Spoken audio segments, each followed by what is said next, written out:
जय हिंद साथियों, this is Shalini Sharma आपके लिए लेकर आई एक rapid revision whole day current affair for UPSC and CDS वालों के लिए, जिसमें मैं आपको बहुत ही इंपॉर्टेंट जो भी पॉइंट होते हैं आपके एग्जाम से रिलेवेंट उनको कवर करूंगी। तो आप एंड तक बने रहें। सेशन को स्टार्ट करते हैं। मैं डेली सेशन लेकर आती हूँ ये रिवीजन वाला आप सभी के लिए, जिससे कि आपका भी टाइम वेस्ट ना हो। पूरा करंट अफेयर जो भी न्यूज़पेपर होता है, द हिंदू या इंडियन एक्सप्रेस, पूरा रीड करने में आपका ज़्यादा टाइम वेस्ट हो जाता है। इसलिए मैं आपके लिए रिवीजन सेशन लेकर आती हूँ, जिससे कि आपका टाइम बच सके। तो स्टार्ट करते हैं सेशन को। एंड तक बने रहें, लाइक कर ले सेशन को, सब्सक्राइब भी कर ले सेशन को, एंड ज्वाइन भी कर सकते हैं आप इस सेशन को। तो स्टार्ट करते हैं। स्टार्ट जो भी इम्पोर्टेंट पॉइंट्स हैं उनको कवर करना। सबसे पहले जो पॉइंट है वो है, according to a survey of 25 country, Indians are the least aware of the AI. इसमें पूरा एक सर्वे किया गया है जिसको बोला गया है प्यू सर्वे, जो कि 25 कंट्रियों का किया गया है। इसमें पूरा बताया गया है कि जो एआई की अवेयरनेस है किस कंट्री में कितनी है। तो आप सभी को साफ साफ दिख रहा होगा इस पीपीटी में कि एआई अवेयरनेस सर्वे रिजल्ट क्या है, उसके बारे में पूरा देखे गया है। सबसे पहले इन्होंने बताया कि ये 25 कंट्रियों का इन्होंने सर्वे किया है, आप देख पा रहे होंगे। और इसके अंदर उन्होंने ये भी बताया कि इंडिया एक ऐसी कंट्री है जिसको इंडिया एक ऐसी कंट्री है जिसको एआई के बारे में सबसे कम अवेयरनेस है। सोच सकते हैं कि भाई इस टेक्नोलॉजी के ज़माने में इंडिया अभी पीछे है एआई टेक्नोलॉजी की, आर्टिफिशियल इंटेलिजेंस में। इस सर्वे के अकॉर्डिंग इंडिया पीछे है। इसमें बोला उन्होंने साफ साफ कि इंडिया के अंदर जो 14% इंडियंस हैं जो कि सिर्फ और सिर्फ उनको एआई के बारे में अ लॉट ऑफ नॉलेज है, बाकियों को नहीं है। तो इस सर्वे के अकॉर्डिंग बताया गया है कि जो इंडिया है वो काफ़ी पीछे है। आप देख पा रहे होंगे इसमें पूरा रेड जो भी लाइन है वो इंडिया के लिए, ग्राफ में इन्होंने काफ़ी अच्छे से एक्सप्लेन किया। एंड अभी बोला है कि सबसे अच्छी जो एआई के बारे में अवेयरनेस है वो किस कंट्री में। तो country wise share the responded age 18 to 34, जो कि 18 से 34 साल के बीच में जो भी जनरेशन है उसमें एआई के बारे में किस कंट्री को सबसे ज़्यादा नॉलेज है, अवेयरनेस है। तो वो पहले नंबर पे आती है Germany, US, UK and Brazil, Argentina, Turkey, Mexico, Indonesia, Nigeria, then India. आप सोच रहे हैं इंडिया कौन से नंबर पे आ रहा है? 1 2 3 4 5 6 7 8 9 10। वर्ल्ड में जो 25 कंट्रीज है उसमें से 10th नंबर पे इंडिया की जनरेशन आ रही है, जो कि यंग जनरेशन कहलाती है 18 से 35 के बीच में। उसको एआई के बारे में अवेयरनेस। एंड देन आते हैं सेकंड ग्राफ पर, country wise share of the respondent who said they have a heard or they read a lot of little about AI. इस फिगर में परसेंटेज वाइज बताया है कि भाई जो अवेयरनेस है तो उसमें भी सेम यही दे के रखा है, Germany, US, UK, Argentina, Mexico, Turkey, Brazil, South Africa, Nigeria, Indonesia. इसमें इंडिया देन अगेन लास्ट में है। थर्ड ग्राफ में क्या बताया है, the country wise share of the respondent who share the increase use of AI. जो AI का use है किस कंट्री में सबसे ज़्यादा डेली लाइफ में यूज़ हो रहा है, उसे क्या कुछ बनाया जा रहा है, फील किया जा रहा है, जो भी। इसमें सबसे पहले आ रहा है यूएस, देन ब्राज़ील, फिर UK, Argentina, Mexico, then India also again last. अभी इसमें लास्ट जो फोर्थ चार्ट है उसमें बताया गया है कि country wise share the respondent who have a lot of, एक मिनट थोड़ा, some lot of faith in their country to regulate the use of the AI effectively। तो वही इस पे इंडिया, जब इंडिया को यहाँ लास्ट में होना चाहिए वहाँ फर्स्ट में आ रहा है, और जहाँ फर्स्ट में होना चाहिए वहाँ लास्ट में आ रहा है। इसमें आप देख पा रहे होंगे कितनी अच्छे से दे के रखा है कि share of the respondent who said have a heard or read about the AI against the country's GDP per capita income. जो हर कंट्री की जीडीपी कैपिटल इनकम है उसके अकॉर्डिंग दे के रखा है। तो इंडिया का पोजीशन ये है एंड यूएस आप देख पा रहे होंगे कितना ऊपर है। तो ओवरऑल आपको इसमें से आपको लर्न रखना है कि एआई का जो भी यूज़ है, जो अवेयरनेस है यंग जनरेशन के लिए, वो इंडिया में काफ़ी कम है। जबकि हमें आर्टिफिशियल इंटेलिजेंस को एक पर्टिकुलर सब्जेक्ट के तौर पर अपनी जनरेशन को एजुकेशन में डालना चाहिए, जिससे कि वही अभी फ्यूचर में काफ़ी अच्छा वर्क करने वाली है।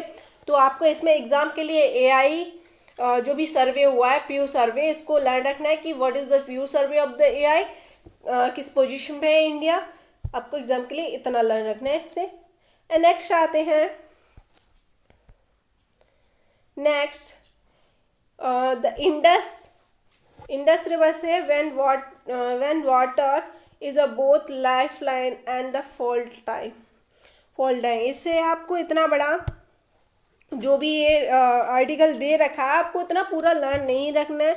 आपको इसकी history, flood, irrigation, mount trust ये नहीं लर्न रखना है। आपको इसमें लर्न रखना है जो इंडस रिवर है इंडिया की, कहाँ से स्टार्ट होती है। आपको पता है हिमालय के जो भी इधर साइड पार्ट है वहाँ से ये स्टार्ट होती है। तो आपको इंडस की स्टार्टिंग टेरिटरी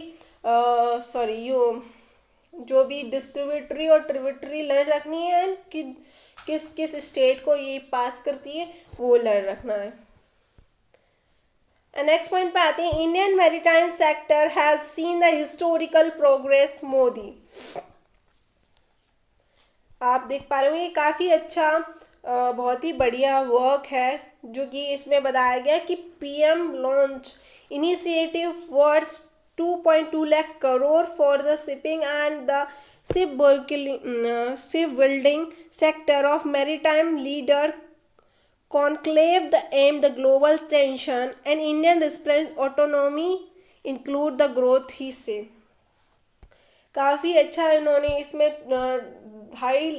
2.2 लाख करोड़ रुपए इन्वेस्ट किया है फॉर इंडियन मैरीटाइम सेक्टर के लिए, जिसमें अपना पूरा जो भी हिस्ट्री है, जो भी अपना पास्ट है, वो काफ़ी अच्छे से ग्लोबल लेवल पे प्रेजेंट करने के लिए काफ़ी अच्छा खर्च कर रहे हैं पीएम मोदी। एंड नेक्स्ट आते हैं इसमें, देन इंडिया चाइना से कुछ बॉर्डर के बीच में जो भी है टॉक हुई है छोटी सी। नेक्स्ट आते हैं इम्पोर्टेंट साइक्लोन, मैंने आपको कवर करवाया था, कल ही कवर करवाया था काफ़ी अच्छे से। तो मुझे नहीं लगता कि मुझे देन अगेन ये एक्सप्लेन करने की जो वो आवश्यकता है आपके लिए, क्योंकि मैंने कल की क्लास में आपको पूरा डिटेल में एवरी पॉइंट, लेकिन मैं ये एक रैपिड रिवीजन क्लास लेकर आती हूँ, बट तब भी मैंने जो साइक्लोन वाला पार्ट था पूरा एक्सप्लेन किया था। तो आप कल भी देख सकती है। देन अगेन ये आंध्र प्रदेश में जो भी आया है डिजास्टर, वो इस कारण आया है, सब कुछ मैंने उसमें एक्सप्लेन किया। एंड देन आते हैं, US is doing a deal with India से द ट्रम्प। अभी अब इसको नहीं कवर करेंगे क्योंकि ये अभी आपके इम्पोर्टेंट नहीं है। देन ये आते हैं, ये काफ़ी इम्पोर्टेंट पॉइंट है, an amended constitutional bill it's contentious issue.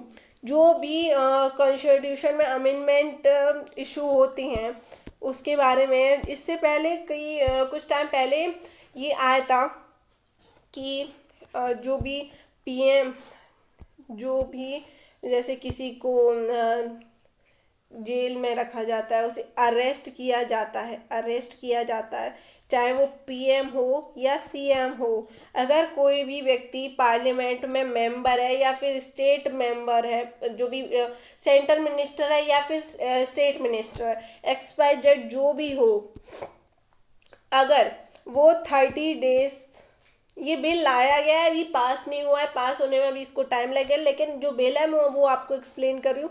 30 days तक अगर उसको जेल में रखा जाता है, अगर उसे अरेस्ट किया जाता है 30 डेज तक और वो नहीं, उसे बेल मिलती है, तो वो जिस भी पोजीशन पे होगा वो वहाँ से मतलब कि वो पोजीशन उसकी फिर नहीं रहेगी। जैसे पीएम है, अगर उनको किसी कारण बस अरेस्ट किया जाता है और वो 30 दिनों तक कंटिन्यू, जैसे आप अच्छा खासा एग्जाम्पल ले सकते हैं, दिल्ली के जो चीफ मिनिस्टर थे केजरीवाल जी, वो जेल में थे और वहाँ से कंटिन्यू अपना वर्क कर रहे थे, जो भी उनका पोजीशन था सीएम का वो कर रहे थे। लेकिन अगर अभी ऐसा कुछ होगा, ऐसा बिल लाया जा रहा है, अभी ऐसा हुआ नहीं है कुछ, बट ऐसा किया जाना, इस अपोजिशन पार्टी इसका विरोध कर रही है इस बिल का।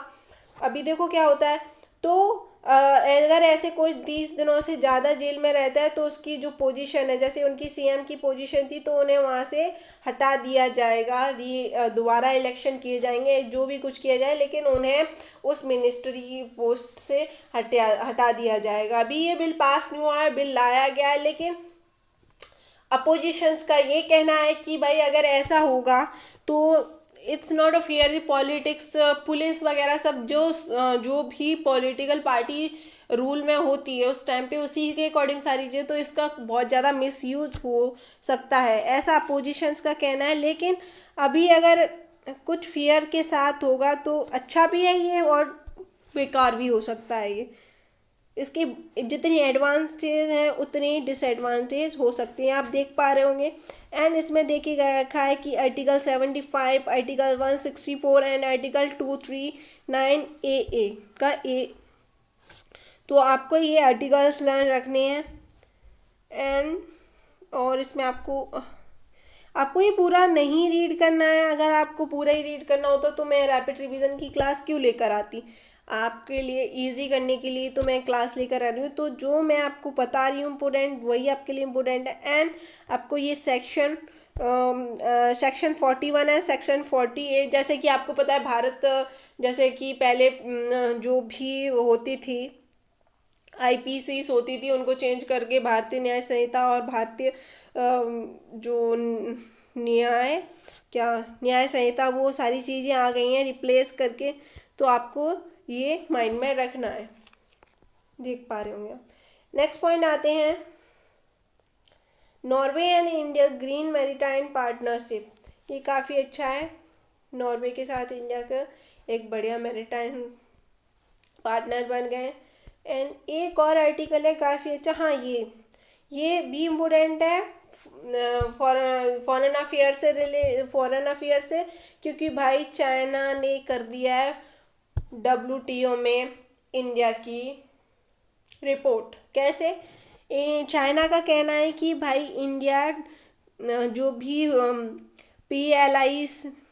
PLICs हैं उनको बहुत ज़्यादा स्कॉलरशिप वगैरह दी रही है। जैसे वो पहले इंडिया बहुत ही ज़्यादा, जैसे कोई भी मेडिसिन वगैरह है, कुछ भी है, इंडिया पूरा चाइना के ऊपर डिपेंड था, कुछ भी है। लेकिन इंडिया ने लेकर आया आत्म भारत अभियान, जिससे कि हम जो भी चीज़ हैं अपनी इंडिया के अंदर सारी खुद की बनाएंगे। तो इसमें क्या किया इंडिया ने, खुद जो इंडियन कंपनीज थी, इंडस्ट्री थी, उनको भी खड़ा किया, और बाहर की जितने भी मेडिकल इंडस्ट्री थी उनको भी बोला कि आप आओ इंडिया में, हम आपको जो भी टैक्स है उसको थोड़ा कम करेंगे और आपको प्रॉफिट होगा, आप आओ इंडिया में खोलो। तो इससे क्या हुआ, इससे एकदम से इंडिया की जो ग्रोथ है वो बूस्ट हो गई, इंडिया में काफ़ी अच्छा बूस्ट मिला इससे। तो अभी इसी चीज़ को देख के चाइना को हुआ इससे लॉस, और अभी चाइना ने कर दिया है WTO में इंडिया की शिकायत बोले, रिपोर्ट बोले वो, जिससे कि आप देख पा रहे होंगे प्रोडक्शन लिंक इंसेंटिव जो स्कीम थी उसके पीछे, कि भाई इंडिया ऐसा नहीं कर सकता, ये WTO के जो भी रूल्स हैं उसको तोड़ रहा है। बट ये ऐसा नहीं है कि इंडिया WTO के रूल्स को तोड़ रहा है। आपको एग्जाम के लिए इसमें रखना है कि जो भी public link incentive PLI scheme है वो क्या है इंडिया की, आपको ये रखना है। एंड सेकंड, WTO के जो रूल्स हैं वो क्या क्या हैं इसके प्रति, वो रखने। साइक्लोन वाला अगेन, अभी मुझे मालूम है जब तक ये साइक्लोन चला नहीं जाएगा, एंड पूरी जितना भी विंटर टाइम है पूरा चला नहीं जाएगा, तब तक ये आता ही रहेगा। सॉरी, मैं विंटर लिख रही थी, क्या लिख दिया मैंने। जब तक ये विंटर कंप्लीट नहीं हो जाएगा तब तक ये रेगुलर ही ऐसे आना है, बट आपको इस पर फोकस नहीं रखना है। एक बार मैंने डिटेल में करा दिया, अगर कुछ और नया आता है तो मैं उसको ज़रूर कवर करवाऊँगी इसमें। एंड ये तो बहुत ही बढ़िया है इंडिया के लिए। जापान जैसा कि आप सबको मालूम है, जापान में जो नई प्राइम मिनिस्टर है, फर्स्ट फीमेल प्राइम मिनिस्टर बनी है, काफ़ी अच्छा ये इंडिया की तरफ हाथ बढ़ा रही हैं, फ्रेंडशिप करना चाह रही हैं और थी और उसको अच्छे से करना।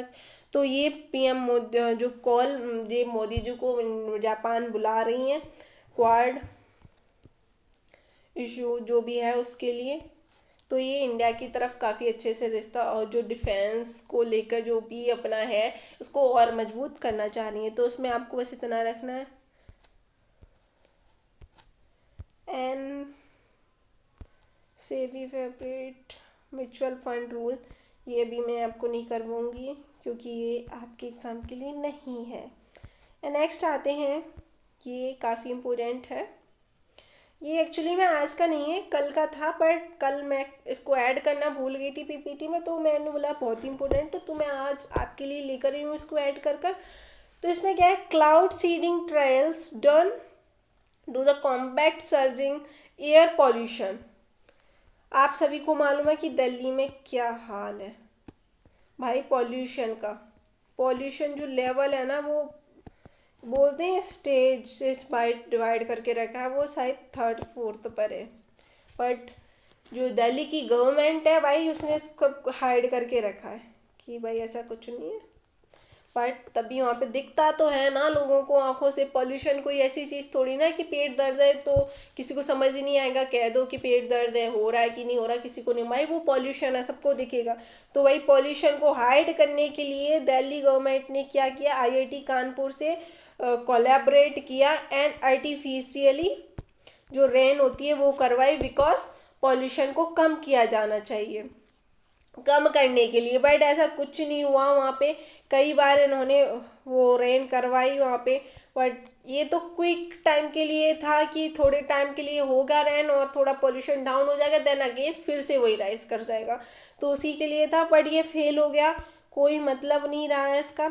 इसमें क्या बोल रहे हैं, पॉजिटिव रिस्पॉन्स क्या रहा है, Tuesday video statement minister did not explain why the government had gone the back to trial and the flight which is conducted Tuesday first cloud seeding took off from the IIT Kanpur airstrip 13 minutes past noon and the coverage of the routine and Kanpur where Meerut ये areas दे के रखी हैं।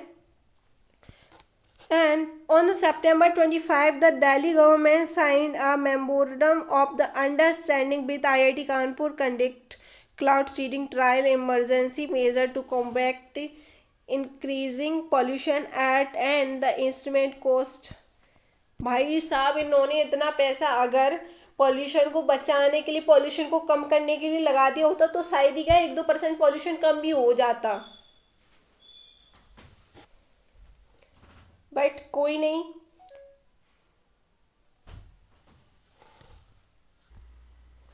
Sorry guys, वो मेरे यहाँ light चली गई इस वजह से थोड़ा डिस्टर्ब हो गया, कोई नहीं।